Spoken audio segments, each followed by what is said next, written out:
咁好多香港人而家都好熱心，希望可以幫到殉職嘅姐姐佢哋嘅家屬啦。咁其實而家有邊啲機構除咗工權會之外，一直跟進緊佢嘅 case 呢？我係工業傷亡權益會嘅謝姑娘啦。喺今次嘅大埔火災入邊呢，我主要嘅工作就係跟進喺今次意外入邊因為工作而受傷甚至乎係死亡嘅外籍家務工姊妹。咁我哋工權會呢，同緊另外3個外籍家務工嘅團體合作嘅，分別呢就係有一個叫做 JBMI Glenda Miglan 嘅，仲有一個叫做 COPME 嘅。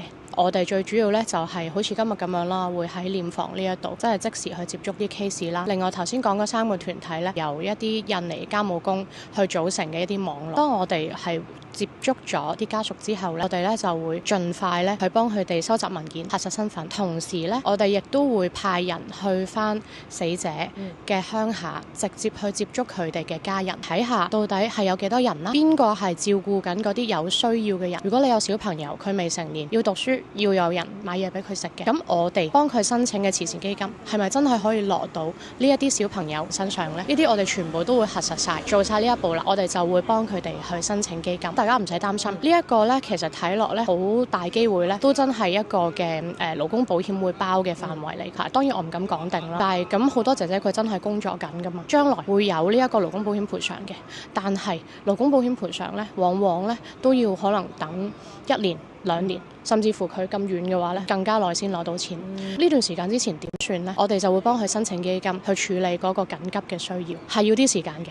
但係我哋真係會盡快。咁好多香港人而家都好熱心，希望可以幫到殉職嘅姐姐佢哋嘅家屬啦。咁大家都諗住我要捐多啲錢俾佢哋，但係網絡就流傳好多唔同嘅戶口。首先，我覺得係好感謝嘅，知道大家好肯定姐姐佢哋喺香港嘅貢獻。我明白喺香港大家嘅心情，你想捐錢好正常，都希望大家同時保持冷靜。大家都知啦，你如果有錢嘅話呢，有善有惡，咁你唔排除呢，有啲人真係會動歪念，咁好複雜嘅情況之下呢，真係要揾翻啲可信任嘅機構去捐。當時喺事發地點呢，起碼有200幾個係外籍家務工咁，有好多呢都好彩走得出嚟冇事，只不過而家可能係流離失所啦，咁有一啲物資上嘅需要啦。咁呢一方面呢，好主要就係 Mission for Migrant Worker 係啦，同埋 Batoon House 佢哋係幫緊呢一班幸存者，所以我會呼籲想做一個公眾捐款。你話 Mission for Migrant Worker， 咁如果你話真係覺得真係死咗嘅嗰啲姐姐呢，我更加關心、更加緊張。暫時呢，其實呢，我哋都有信心係可以應付到